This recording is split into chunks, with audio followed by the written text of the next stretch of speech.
without further ado, I'd like to introduce you to Lizzie Shupak. Lizzie is the co-founder, CEO and Chief Creative Officer of Curve, a company whose aim is to harness human ingenuity to get new ideas into the world at scale. Lizzie's career has been facilitating collaborations for the last 15 years, and she's worked with senior stakeholders in charities, NGOs and public sector organisations. And she's got the BBC on that list as well. She also has deep experience in private sector companies, including HSBC, Coca-Cola, AstraZeneca, Virgin Atlantic, Universal Music and Unilever. Outside Curve, Lizzie is one of the directors of Innovation Social, a global community of innovation leaders in brand agencies and tech companies. And this is one I really like, and the founder of global social experience Walk and Wine. I'll wait to hear more about that, which was recently featured in the Harvard Business Review. She is an inaugural fellow of Included VC, program supported by some of Europe's largest VC firms, with an ambition to diversify the investor community, which we all know is absolutely crucial. And any of you know me will know that I do a lot of work around diversity as well, so I love that. Her talk today is entitled Being Brave, Why Marketeers Need to Embrace Vulnerability to Create. And I can't, as someone who always thinks I'm quite brave, I'm really interested to hear this. So I'm going to hand you all over to Lizzie, and I will be back later to ask some of your questions. Please don't forget to put questions in the box, and we will ask Lizzie all of those later on. Right, over to you, Lizzie. Amazing. Thank you very much, Sadie. So I am going to share my screen, get all of the new technology. Oops, working. So if you can bear with me one moment. Okay, and if I click present, we're good. There we go. Amazing. Okay, we'll see how this goes. I apologize, I have two screens, so if I'm looking the wrong direction, then bear with me. So thank you so much for having me. It's really lovely to be here. When I heard that the theme for this event was Bring It On, I thought that was a hugely powerful statement, but also a little bit intimidating. And so I wrote this talk to explore some of the things that sit behind that kind of confidence and that kind of bravery and their impact on you as individuals and as leaders. Before we get started though, I want to ask you something. I want you to think back to a time when you did something new, something that was bold, something that was brave, and hopefully you've all got something in mind. And I want you to think about how you felt in the moment before you did that new, bold, brave thing. And then if you're able to, I'm watching on a screen or have the Intended to Go screen open, if you can just pop in the chat box one word that sums up that feeling in the moment before you did the brave new thing. Just one word would be super, if anyone is able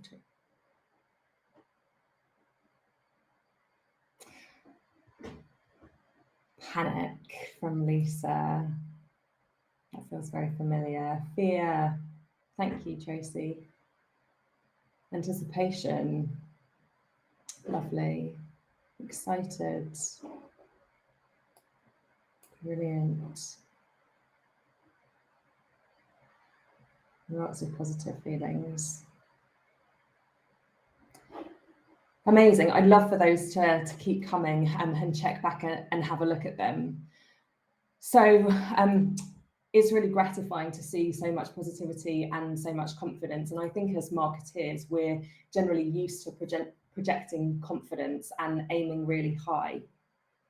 But I think potentially we're less comfortable being vulnerable, even though in that moment before you do something new, you can feel like you're really out on a limb, that there's a lot of risk, that Tracy and Lisa's words of fear or panic, those kinds of feelings really creep in. And I don't think we're very good at talking about how anxious things might make us, or the fact that actually failure within our organizations isn't celebrated despite all of the startup-y talk that we might use.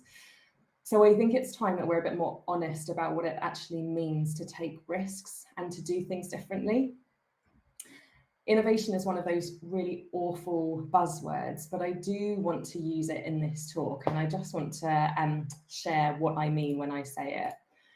So to me, innovation is this. It means doing new things that produce extraordinary benefits. So doing something different to do it better and achieve better results. This is a quote from an esteemed neuroscientist, Professor Michael Lieberman, and it comes from his wonderful book, The Social Brain. And he says, we're actually built to overcome our own pleasure and increase our own pain in the service of following society's norms. So I just want to think about that for a moment, because what he's saying is we would rather be miserable but accepted than make things better but go it alone. And of course, in evolutionary terms, this makes sense because as people, we need other people for survival. We don't have big teeth, we don't have big claws, we don't have armor, scales or fur, and our babies are some of the most vulnerable on the planet. And so in some sense, our lives literally depend on fitting in. And yet, while our brains haven't evolved all that much, our society very definitely has. And in this industry, we're demanded to create change on an almost daily basis, which means on one level, we are constantly fighting with our own instincts, which can be stressful and scary. So the wonderful Brené Brown says, vulnerability equals uncertainty, risk, and emotional exposure. And so when you're in a position of leadership, it can be very challenging to show that. And yet, as I've just said, doing brave, new, innovative things requires that vulnerability, which I think is why, as much as so many organizations talk a great talk about this, many, even most, generally uphold the status quo. This is a picture, one of a whole genre of pictures, painted in the 17th century in what was then Holland, the Netherlands, and hundreds of similar images were painted at the time. And they were painted for a really interesting reason. It was a tradition to hang pictures of ships like this one in the most precarious of situations in public spaces and in people's homes.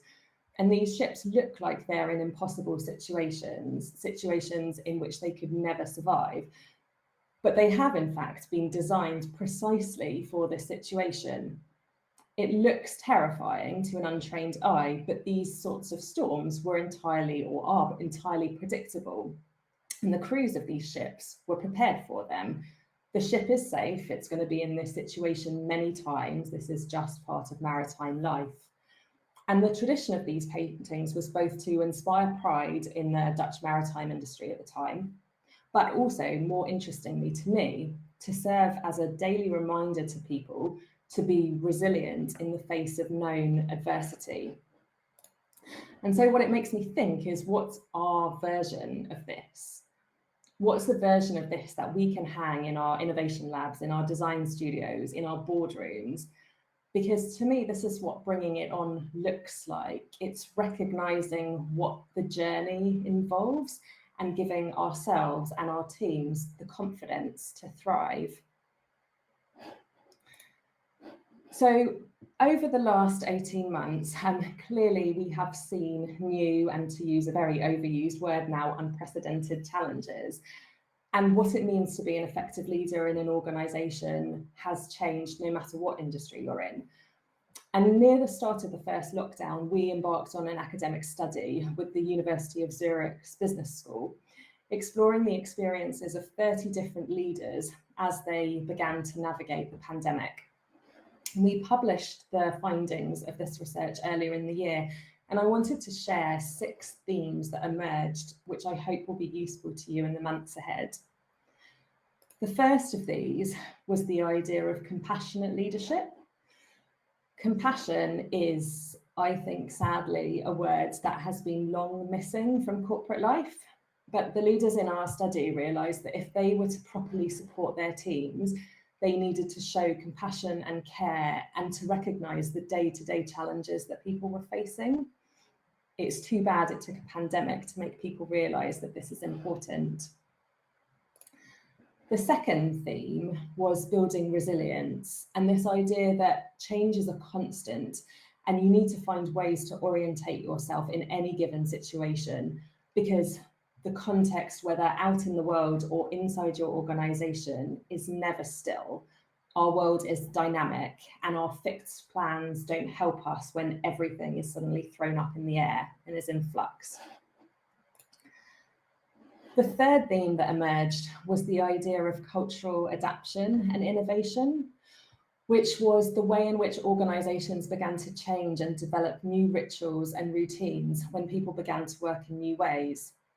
Hybrid working is very definitely here to stay, and an organisational culture that prioritises those who are in the office is now one that's actively making a statement about not choosing a path of inclusivity. And we've all seen that remote and flexible working can work, but of course we need to find ways to make it even better. The fourth theme was the importance of giving and receiving support.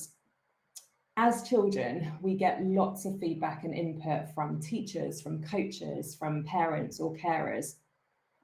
As adults in the workplace, let alone leaders in the workplace, it mostly disappears except for those annual high-stakes performance reviews.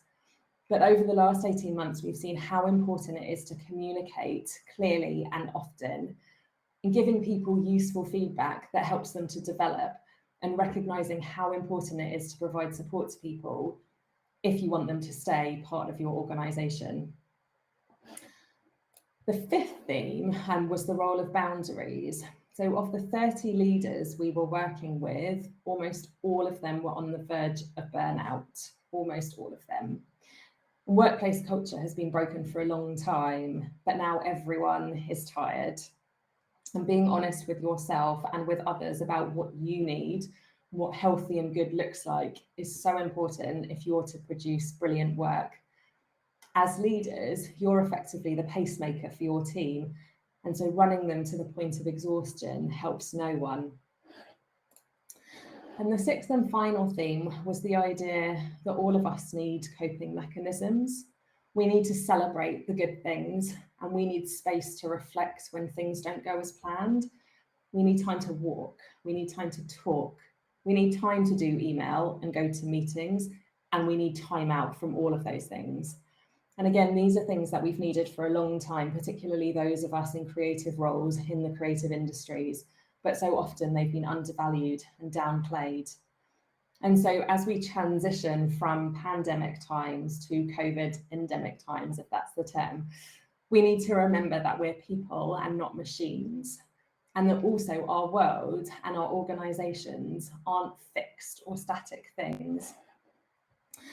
And so I wanted to end with this quote, which is by Margaret Wheatley, who says, "The things we fear most in organisations, fluctuations, disturbances, imbalances, are the primary sources of creativity," which I think is incredibly elegantly put, and something that I at least am taking forward into the months ahead. So that is everything that I wanted to share with you to allow time for discussions and questions. So I am going to stop screen sharing. And That's Hayley. I'm back. Hello. So I obviously, if anybody has got any questions, then please put them in the chat. First question, I guess. Oh, we've got one coming in. Are there any examples of brands being brave during this period that you've seen? That is an excellent question. I actually feel like the spate or the number of brands who actually in the last few months, Bumble is the one that comes to mind, but those organisations who've effectively given all of them, their employees, a week off work to look after their mental health. I always think it's interesting how brands prioritize their customers, the consumers, and forget about their employees and their staff, who are the first and foremost brand ambassadors for that company. And so those brands who made decisions to say, we need to reduce the pace of business, we need to prioritize employee well-being over immediate revenue, I think will pay off enormously down the road. But I think it's a brave decision, because effectively saying to the entire team, okay, put down your work, you're off for a week. I think we're constantly caught in the short-term financial reporting cycle with the needs of employees, and also the values of the organisation. And I think that speaks to mental health, diversity, as you've already mentioned, but also things like sustainability and all of these other important things that certainly matter to employees, and also I think matter to customers. Do you think that type of decision would have come from the leadership team, or the marketing, or the HR team? I mean, I know you don't know them personally, but where should that decision, or something, that braveness, come from within the team? So it's an interesting question, because as part of me wonders whether actually it was driven by a real drop in productivity, or whether there were any issues in the work being done that actually made it more of a crisis call of, actually, there needs to be an intervention because of that. But in terms of where should it be, I'm really in favour of marketers and CMOs really assuming the role that sits at the absolute heart of the organisation, that is connecting the customer experience at one end, and is manifesting the values that sit right at the heart of the organisation, which is driving anything, as well as having a point of view on, I feel like it's quite out of date now, the 7 Ps of marketing, but I feel like having that point of view on pricing and on product and on placement and all of these things, it's sort of not fashionable now for marketers to talk about, but actually it's almost like at the center of that organizational web, invested in all the people. So I guess it always surprises me the amount of companies that don't have anyone from the marketing team on their leadership team.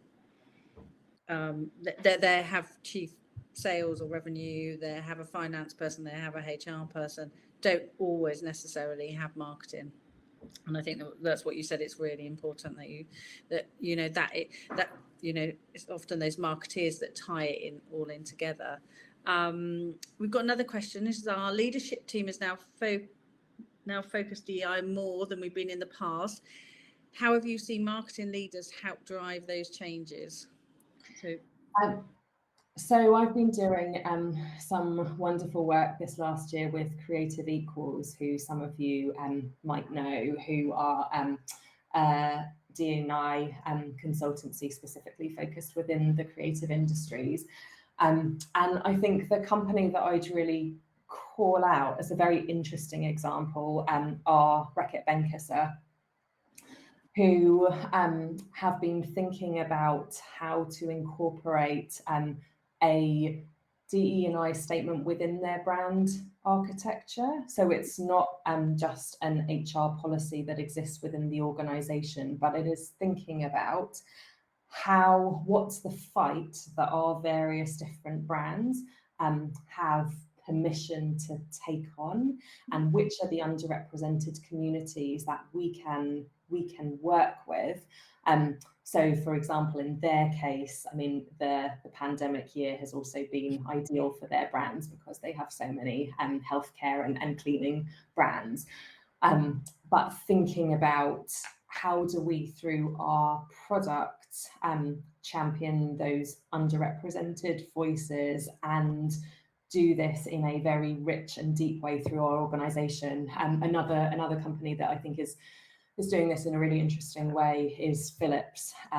So from a healthcare perspective, again, the last year has shown us just what the challenge of health inequality looks like. And because their corporate vision is around impacting the health of, I want to say 2 billion people worldwide, that's the scale of their vision.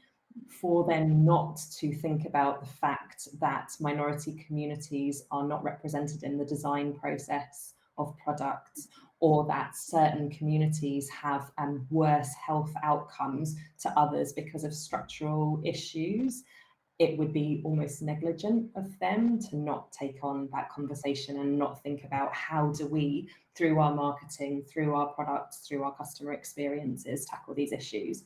So again, I think that marketing is really well placed to have a really strong voice in this conversation beyond HR.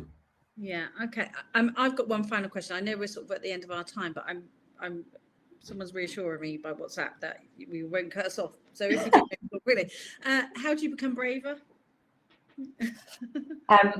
It's a weird thing to say. I think it's practice. So I think you get a lot of confidence from doing something different and being supported by someone. So it needn't, I mean, it needn't even be within your organization, having a supportive friend or a mentor or a buddy or a partner who's just cheering you on, and then seeing that nothing falls apart, no one is getting hurt, it was okay, gives you the confidence to try again. And I guess for me, and my best example was when I started out in the industry and I was a planner agency side.